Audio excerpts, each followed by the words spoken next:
আব্বা দরকার আব্বা কই আব্বা আব্বা ও আব্বা কোনে গেল মানুষটা খুঁজবো কোনে আমি এখন আব্বা ও আব্বা ও খোকা ওই কি কাজটা ঘটাই ফেলেছি আমি কি মধু শোনা কি কাজ একখান ঘটি গেছে কি কাজ ঘটাছিস হ্যাঁ ঘটি গেছে একটা কাজ কি কাজ তা তুমি এই যে ঢাকাতে কি ভালো চাকরি পাইছো নাকি না না কাজ একখান ঘটি গেছে কি কাজ ঘটাইছ তো ঘটাই ফেলেছি এখন এখন কাজ তো ঘটি গেছে একখান কি কাজ ঘটাইছ তুমি তো আমার বকপানা তো না না আর তুমি পাগল তুমি বকবো কেন তুমি আমার একটা ছেলে তো বকা যায় না সত্যি সত্যি না না না তোমার বকবো না তুমি কি কি ভালো চাকরি আমি পাইছো দিদি কব না বলো তো বলো বকপানা তোমার না না না তোমার তুমি আমার একটা ছেলে তোমার বকা যায় না তাহলে বলি বলো বললাম বলো বলো তো ওই তোমার সে বৌমা নিয়ে আসে দেখ তুমি এখন কিছু চাকরি কোনো কিছু করতে পারছো না কি করিস কি তুমি না না আমি নিয়ে চলে আসি সে বৌমা কি কাজ করিস তুমি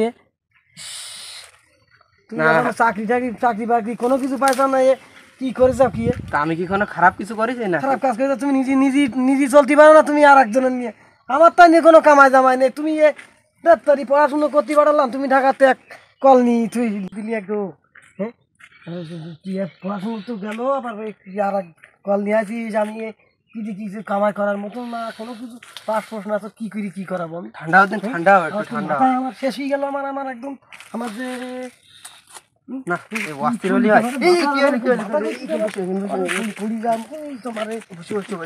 মাথাটা ঠান্ডা করো মাথা ঠান্ডা করো কি করলি তুই ঠান্ডাও দেন ওই তুমি ভালো ভালো ঠান্ডা ঠান্ডা আমার খুব অশান্তি লেগেছে আমার না লোকটা নিয়ে মরলাম যে ঠান্ডাও দেন একটু বসু যাক তো মায়ের বয়স কিরকম আর কই না ওই জায়গায় তো ঘাবলা মেরি গেছে সে মেয়ের বয়স হলো 14 তার বাপ মা থানায় কেস করতে গেছে তা ওরা তো আবার আমাকে বাড়ি বসে উঠবে না তো হ্যাঁ উঠতেও পারে থানায় গেছে যেহেতু মাঝে কোন জায়গাটা দেখিলাম যে তারা বাড়ি এসে আমি তো এমনি পয়সা করি না এবার অভাবের মধ্যে তুই কি করলি কদিন জায়গাটাই বলেছি তোর মা তো এমনি সমস্যা একবার স্টক করিল আবার তো কি একটা কি করলি খার মধ্যে আমি আমার নিজেরটাই চলার মতন নেই না তো যা করি ফেলিস আর করার কিছু নেই তা বয়স কিরকম ওই জায়গায় তো আবার ঘাবলা মেরি গেছে ওরে আল্লাহ রে বয়স মাত্র 14 ওরে বাবা কারো জানাই ওই আবার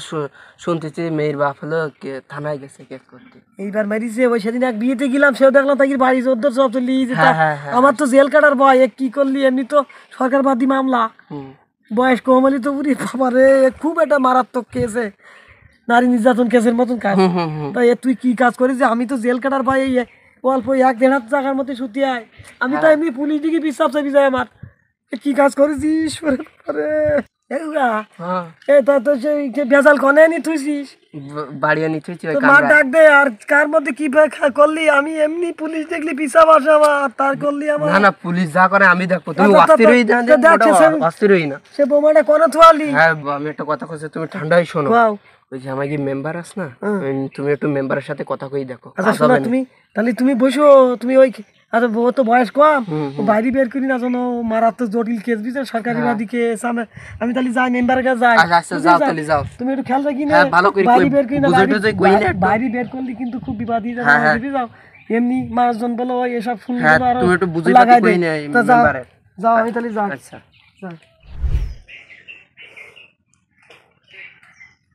খুব সুন্দর একটা পরিবেশ হ্যাঁ সেলিম চাচা হ্যাঁ ভালো আছেন হ্যাঁ বলছি কি সমস্যা কি খবর আমি তোমার আমি খোঁজ দিছি কি সমস্যা টেনশন মনে আছে যে আমাদের গ্রামে একটা সৎ লোক থাকে সেই সেলিম চাচা আর বলি না চলাফেরা হালাল উপার্জন তো সৎভাবে তুমি জীবন যাপন করো সেটাও তো গার্মেন্টসে পাঠাতে ছিল চাকরি তো গেছে সব পোঙার মধ্যে ঢুকে গেছে তার মানে সব পোঙার মধ্যে গেছে আমার কি হয়েছে কি না আমার ছেলে সব শেষ করে গেছে ছেলে কেন কোন দুর্ঘটনা ঘটেছে না যা করিছে আর মুখি আনার মতন নেই আমার কিংবা তোমরা তো জানো তো আমার যে গরিব মানুষ হলো আমার চলাফেরা অন্যরকম না খুব শুন আমি তো সব জায়গায় বলি যে আমার ওয়ার্ডের এই যে সলিম চাচার মতো একটা লোক হয় আমার যা করিছে আমার শেষ করে সব পোঙার মধ্যে পড়ে গেছে কি করিস কি সে ঘটনাটা সে অল্প বয়সে একটা মেয়ে সে বিয়ে করে নিয়েছে সে তো কারো জানা যাচ্ছে না তাকেই আমি মনে করলাম কারণ না দিয়ে আমি মেম্বারের কাছে যাই। আচ্ছা সে আইসো, সমস্যা না, তুই তো জটিল কেস। এই জন্য তো কারণ জানাইনি, আমি সর্বপ্রথম আপনার কাছে আইছি। সে বিয়ে শাদী করে ফেলেছে, শালিগিরি বাড়ি নিয়েছি, সর্বনাশ করিস, তাহলে তো বিপদ তো এবার। এই জন্যই মনে করলাম আশেপাশে না জানে আমি আগে যাই মেম্বারের কাছে যাই। বয়স কিরা মেয়ের? 9 বছর। তোর বলাটা সবসময় বাবা, তাহলে তো ধরা খেয়ে যাতে হবে না। আচ্ছা তা কোনো টেনশন করতে হবে না, যেহেতু সাবাল করি ফেলাইস। হ্যাঁ এখন ভাই এই দেখতে শুনতে উঁচুলাম বা বোঝা যাবে না, তারপরেও তো না না, জন্ম নিবন্ধনে জন্ম নিবন্ধনে যদি বয়স কম থাকে তাহলে এখানে একটা ঝামেলা আছে এখন। আচ্ছা তারপর আর আমার তো এমনি মেম্বার, আমি তো জানেন আমি কোনো ঝামেলা যাই না না। না তো এই পুলিশ দেখলে আমার তো ভয় পায়। না না, সে তো আমার জানি যদি তো আমার আমি, হাত করাত পড়ায় তাহলে তো আমি বিপদে না না সমস্যা না, টেনশন করতে হবে না। এই জন্যই আমি কোনো জায়গায় না দিয়ে আমি মেম্বারের কাছে আসলাম। আপনি তো ছেলের বাড়িতে তারা দিতেই তো আমার মনে হয় বিয়াদব, তো বিয়াদব ছিল তো খুব ভদ্র, এরকম বিয়াদব হয়ে গেল কি করে? বলেছি যে তুই যেন বাড়িতে কোনো জায়গায় বেরোস না। আচ্ছা কোনো জায়গায় কথা বলার দরকার নেই, আমরা আলোচনা করি প্রয়োজন ওই মেয়ের তার বাপ মার সাথে যোগাযোগ করে ওখানে পাঠাই দেবো, দিয়ে একটা সিস্টেম করি পারিবারিকভাবে চেয়ারম্যানের সাথে কথা বলি, তারপর আমাদের স্থানীয় গণ্যমান্য ব্যক্তি যারা আছে এদের সাথে আলোচনা করি, যেটা ভালো হয় সেটা করা যাবে। ছেলের জন্য কোনোভাবেই আমাদের কথার বাইরে দিতে না। আমি আপনার জানালা আপনি জন্য একটু সেইভাবে আমার ব্যবস্থাটা করি। ছেলে কোন জায়গায়? ছেলে আমি ঘরের ভিতরে রেখে দিস তো আটকাই। আচ্ছা ওর গোপনে আমি যে বসতেছি যে আমি এখন 20 মিনিট আছি, ও ছেলেটা একটুখানি আমার কাছে পাঠাই দাও। আপনি কি থাকবেন? হ্যাঁ আমি থাকতেছি। আমি তাহলে পাঠাই দেবো। আমি ওর সাথে একটু কথা বলি, দেখি যে আসলে কত কোথা থেকে কি করেছে, তাহলে আপনি ওর কাছে বিস্তারিত, আমি বাদ তো আমার সাথে বলছেন না, বুঝছেন? আচ্ছা আচ্ছা ঠিক, দিয়ে আমি তারপরে আবার আমি তোমার কাছে আমি পাঠাই দিচ্ছি। ঠিক আছে, টেনশন টেনশন টেনশন করি না, ও ব্যাট হয়ে যাবে ইনশাল্লাহ। দেখিস ছেলে বিলে আজকাল যে ছেলে বিলে, এদের পরে তো কোনো ভরসা বিশ্বাস করার তো কোনো সুযোগ নেই। আমি মেম্বারের বলি দিয়েছি সবকিছু, মেম্বার সব ঠিকই দেবে। আমাকে মেম্বার খুব ভালো মানুষ, তার জানা দিয়েছি আমি কোনো মানুষ। তুমি ভয় লেগে দিস আমার, ক্লিয়ার কি আমরা তো তোমার ছাড়া তো আমি যাবো না, তুমি চলো, আমার খুব ভয় লেগে দিস আমার, কি একটা কাজ করেছিস যা করি সুমন্দির গোষ্ঠী, তুই যে আমার করেছিস হাজত বাস সব খাড়ে আমার মন দিয়ে আমার শেষ করে দিলি একদম, আমার সব শেষ করে দিলি। চলো চলো দেখি চলো জানো তাহলে মেম্বারের আমি সব বলি দিয়েছি, মেম্বারে যা গিয়ে মেম্বার সাথে নরসরি কথা বলবা। মেম্বার কিন্তু খুব ভালো মানুষ, ভদ্রলোক, যা বলবা শুনবে না ভালোভাবে, আমি যা করি ফেলেছি। হ্যাঁ আসুন। আসসালামু আলাইকুম মেম্বার সাহেব। হ্যাঁ এই বসে বসে একদম অল্প বয়স ছেলে, আমার চাকরি করতে গেছিল তো সব তো গুছাই ফেলেছি। এই কি ঘটনা কি বলো দিন আমার, তোমার তো এখনো সেভাবে বয়স হয়নি, তুমি এই কাজ করলে কি করে? তোমাদের আর কি বলবো, এই যে সমাজ আসলে এইভাবে টিকে থাকে। যাক মেয়ের বয়স কত বছর? ওই 14 বছর। আচ্ছা 14 বছর বয়সে কেউ মেয়ে বিয়ে করে নাকি? বিয়ে তো একটা সীমা থাকে একেবারে। মেয়ের বাপ মা জানে বিষয়টা, তারা কি বলতে চাচ্ছে, তারা কি মেনে নেবে? মনে হয় তা বলতে থানায় কি কেস কামানি করবে এরকম কোনো কেস করিছে? মানে কেস করিছে? যদি কেস করি থাকে তাহলে তো বিপদ। বিয়ে করেছে কোথা থেকে? ম্যারেজ রেজিস্টার দিয়ে? হ্যাঁ দোকানে তো ঘাবলা। আমি এই জন্যই তো আপনার জানালাম যে আপনি সবকিছু একটু করে দেবেন, ছোট মানুষ করি ফেলিছে। আচ্ছা ছোট মানুষ করে ফেলেছে, এখন এক শোনো ওই মেয়ে রাখা যাবে না, মেয়ের বয়স কম, মেয়ের বাপ মার কাছে ফোন দাও। আমরা দুজনের ভালোবাসি, আমি ওর ছাড়া থাকতে পারবো না। একদম থাপায় একেবারে কান গরম করে দেবে, একদম বিয়ে দেবো কথা। আমি কইছি মেম্বারের সামনে কত কি করবি না, সে আমাকে সম্মান তো ব্যক্তি। এখনো তোমার ওই মেয়ে ছেলে নিয়ে থাকার মতো বয়স তোমার হয়েছে এখনো? কি বোঝো তুমি? তুমি কেবল এই এসএসসি পাস করে তুমি এবারে কলেজে ভর্তি হয়ে চাকরিতে জয়েন করেছো, তুমি মেয়ে ছাড়া থাকতে পারবে, মেয়ে ছাড়া তোমার থাকতে পারবে না। এখনো কি এই এই এই ভালোবাসা তোমাদের ভিতরে তৈরি হয়েছে? যাক এটা আমার কাছে একদম বেমানান সালিম চাচা, আমার কিন্তু এটা আসলে আমি মেনে নিতে পারতেছি না। এখন নাম্বার আছে মেয়ের বাপের নাম্বার, তাহলে ফোন দাও, ফোন দিয়ে আমার কাছে ফোন ধরাই দাও, আমি কথা বলো, তারা কী বলতেছে আমি শুনি দেখি। কারণ আমার কাছে অবৈধ কোনো কিছু করা যাবে না, আর হাজত বাস করার ইচ্ছা যদি তোমার থাকি থাকে তাহলে তুমি যাও মানে ঘরে ওটা মেয়ের বাপে। হ্যাঁ হ্যালো আসসালামু আলাইকুম।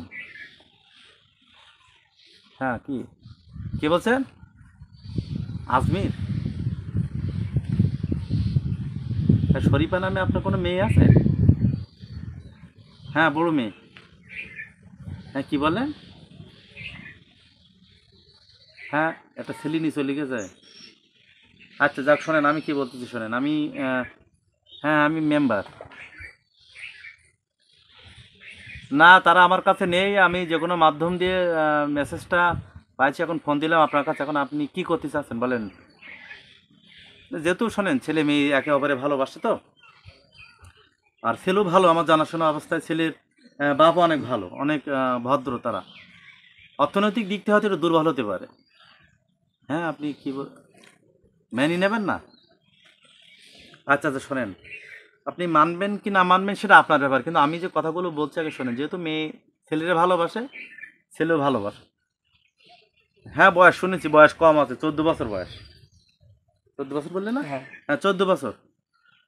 আইন অনুযায়ী এটা তো মারাত্মক অপরাধ এবং সরকারবাদী মামলাও হবে। এখন মামলা হওয়ার পরে দেখা যাচ্ছে ছেলে যদি অ্যারেস্ট হয় জেলখানায় থাকবে, মেয়েও জেলখানায় থাকবে। এখন দেখেন, আত্মীয়তা বন্ধন যদি তৈরি করতে হয়, আমার মনে হয় কি যে, আরে বাবা, তো আপনি মাথা একটু ঠান্ডা করেন, আপনি তো উত্তেজিত হচ্ছেন কি জন্যে? আমি তো আপনার সাথে ভদ্রভাবে কথা বলি, মাথা ঠান্ডা করেন, আপনি কি হয়েছেন কি? আরে বাবা, তো আপনি কেস করবেন, যা করেন আপনার খুশি, কিন্তু আমি যে কথাগুলো বলছি আগে আপনি কথাগুলো তো শুনবেন নাকি? আপনি মামলা করতে যাচ্ছেন? বুঝাই পারলেন একটু হ্যাঁ, আচ্ছা আচ্ছা, ঠিক আছে ঠিক আছে, যান আপনি মামলা করতে যান। আমি আচ্ছা ঠিক আছে। আর মেয়ে আমি কীভাবে দেবো? মেয়ে কি আমার কাছে আছে নাকি? আচ্ছা ঠিক আছে, তারা তো মামলা করতে অলরেডি চলে গেছে তো। তো ঠেকানি কোনো লাইন হবে না? না না না, আমি তো খুব বিপদের ভিতরে এটা পড়ে গেলাম তো এবার। তা আপনি কোনো রদেই ওটা ঠেকাতে পারবেন না? ঠেকাবো কীভাবে? যেখানে সরকারবাদী মামলা হয় সেখানে ঠেকানো যায় না তো, যেহেতু মেয়ের বয়স কম আছে। এখন একটা কাজ করা যেতে পারে, এই ছেলে আর মেয়েটাকে এখন ছেলে তোমার কাছে রেখে দাও, তোমার ছেলে আর মেয়েটা ওদের কাছে দিয়ে দাও। দেওয়ার পরে যদি ওরা পারিবারিকভাবে ওরা বলতিস তো আমরা মেনে নেবো, যদি সমস্যা নেই, আমাদের মান সম্মানটা নষ্ট করার দরকার নেই, এভাবে কিন্তু তারা বলতেছে। আমার ছেলে তো তা তো রাখতে চাচ্ছে না। যদি না রাখতে চায় তাহলে কিন্তু কেস কামার হলে অবশ্যই কিন্তু হাজতে যাওয়া লাগবে। এখন দেখো, সেটা তোমাদের ব্যাপার, আর আমি কিন্তু কিছু করতে পারবো না, আমি দায়ভারও কিন্তু আর নিতে পারবো না। একটু কোনো রকম ভাবে করা যায় না? আমি তো জীবনের জেল হাজত ওইসব ঝুট ঝামেলার ভিতরে যাইনি। হ্যাঁ, তাই মনে হচ্ছে এবারে। আমি তো আপনার বলছিলাম যে আপনি থেকে, এই জন্যই তো আপনার জানালাম যে আপনি থেকে যদি একটু আমার ওটা ই করে দিতেন, তাহলে আমার এই ঝামেলাটা হতো না। এখন এর একটাই পথ আছে, মেয়েটাকে ফোন করে বাপের কাছে দিয়ে দাও, তারপরে আমি কথা বলি, দেখি কত কি করতে পারি। না, আর একবার ফোন দিয়ে দেখো। আপনি আর একটু ফোন দিয়ে দেখেন যে একটু মন নরম হয়। অনেক কেড়া মনে হচ্ছে বাবা। আছে, আমি একটু কথা বলছিলাম, উনি আমার কথা রাখলেন না।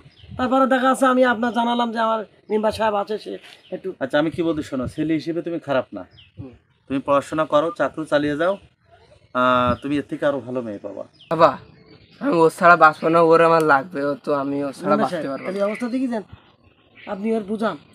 আরে ওর কি বোঝাবো? তারা তো ওর তো বোঝাবো তো তুমি। তোমার সাবাল এখনো তোমার হলো হয়নি, এখনো ফুল ফুটিন তোমার সাবালে। বিয়া দুটো সীমা থেকে তুমি মেয়ে ছাড়া থাকতে পারো না মানে? ও মেয়ের এখনো বয়স হয়নি তো, এখন একদম কান গরম করে দেবে একদম মারি একেবারে। বিয়া দুটো সীমা থাকে। এই তাছাড়া এই সমস্ত ছেলেবিলি কি করতে পারো না?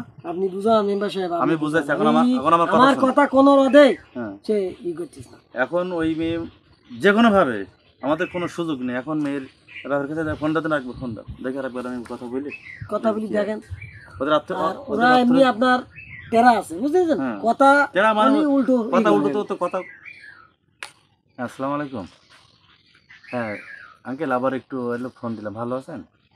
হ্যাঁ, আচ্ছা, বলছিলাম যে আপনাদের তো পারিবারিকভাবে, আমি যতটুকু শুনলাম পরে, আপনাদের তো পারিবারিকভাবে মানে এটা অনেক আগের থেকে আপনার কথাগুলি রাখছিলেন যে মেয়েটা আপনি ছেলের সাথে বিয়ে দেবেন। হ্যাঁ হ্যাঁ, তাই এখন আমি যেটা বলতে চাচ্ছিলাম, যদি মনে করেন যে না, আসলে আমি কোনোভাবেই এই ছেলের সাথে আমি মেয়ে রাখবো না, আমি দিয়ে দেবো, তাহলে অন্যরকম। আর যদি মনে, ও আচ্ছা আচ্ছা, ও আপনি আনুষ্ঠানিকভাবে বিয়ে দেবেন? ও যাক, আলহামদুলিল্লাহ। আচ্ছা দেখেন, যদি সেটা হয় তাহলে খুব সুন্দর হবে। যদি মনে করেন আপনি দেবেন না, এটাও আপনার ব্যাপার। তবে আমরা ছেলেকে বুঝাইছি, ছেলের বাপকে বুঝাইছি, অনেক ভালো মানুষ তারা, নিরীহ মানুষ। তারাও কোনো ঝুট ঝামেলার ভিতর যেতে চায় না। তারা আইন, যেহেতু তারা একটা ভুল করে ফেলেছে, ছেলে মেয়ে একেবারে ভালোবাসে। এখন আমি বলতে চাচ্ছিলাম কি যে, আচ্ছা আপনি আসেন। হ্যাঁ হ্যাঁ, আপনি আসেন। আমরা মেয়ে আছে না বাড়ি? মেয়ে আছে, তাহলে আপনি মেয়ে এসে নিয়ে যান। আজকে আসেন, সমস্যা নেই। আপনি যদি নতুন করে যদি আমরা জাতি হয়, হ্যাঁ সেটা আচ্ছা, তাহলে আপনি আসেন, এসে যেটা পারিবারিকভাবে করলে হয় উনি আমাদের এখানে আসুক, আসি আমরা এক জায়গায় বসে আচ্ছা, আপনি থাকবেন আর 2-5 জন থাকি। আচ্ছা ঠিক আছে, তাহলে আপনি আসেন, মেয়ে আছে, আপনি আসি, মেয়েকে আপনি নিয়ে যান। তবে একটা জিনিস আপনি মাথায় রাখবেন, যেহেতু মেয়ে আপনার কিন্তু স্বেচ্ছায় চলে আসছে এখানে, কিন্তু আমরা বা ছেলে বাপটা কেউ জড়িত না, ছেলে মেয়ে একে অপরে ভালোবাসে। এখন তাদের ভালোবাসার মূল্যায়নটা যদি আপনি দেন সেটা ভালো, তাহলে কিন্তু আপনার মেয়েকে আপনি আমার মনে হয় কোনোভাবে রাখতে পারবেন না। আচ্ছা ঠিক আছে, তাহলে আপনি আসেন, হ্যাঁ এসে নিয়ে আপনি আমাদের এখান থেকে 5 জনকে 10 জন নিয়ে গেলে কি যেটা করলে আপনার ভালো আপনি সেটাই করেন। আপনার মেয়ে চলে আসছে, আমরা আপনার মেয়ে আপনার হাতে আবার তুলে দিলাম। হ্যাঁ আমি আপনার জন্য অপেক্ষা করছি, আপনি যত দ্রুত পারেন। আচ্ছা আচ্ছা ঠিক আছে, ভালো থাকেন তাহলে। আসসালামু আলাইকুম। আসতেছে ছেলের বাপ তো অনেক ভালো ভালো কথা বললো, অত উত্তেজিত হতে হবে না, অত মাথা গরম না, ঠান্ডা মাথায় কাজ করতে হবে, বয়স কেবল শুরু। বোঝা গেছে কি বলেছি? ওকে ছাড়া থাকতে পারবো না, ওকে ছাড়া থাকতে পারবো, সমস্যা নেই। কারণ এমন হতে পারে যে ওর থেকে আরও ভালো কিছু তোমার জন্য অপেক্ষা করতেছে। এই জন্য মাথা ঠান্ডা রাখো। যদি মনে করো তারা বেশি প্যাচগোজ করে, ঝামেলায় যাবা না, তুমি ছেলে হিসেবে খারাপ না, তোমার জন্য আরও ভালো কিছু অপেক্ষা করতেছে, সেই জন্য মাথা ঠান্ডা রাখো, ঠিক আছে? আচ্ছা তাহলে আপনার ছেলেকে আপনি নিয়ে যান। আর আমি দেখি, আমি এদিক চেয়ারম্যানের সাথে কথা বলে আমি এসে আপনার সাথে তাহলে ঠিক আছে। ঠিক আছে, হ্যাঁ আসুন।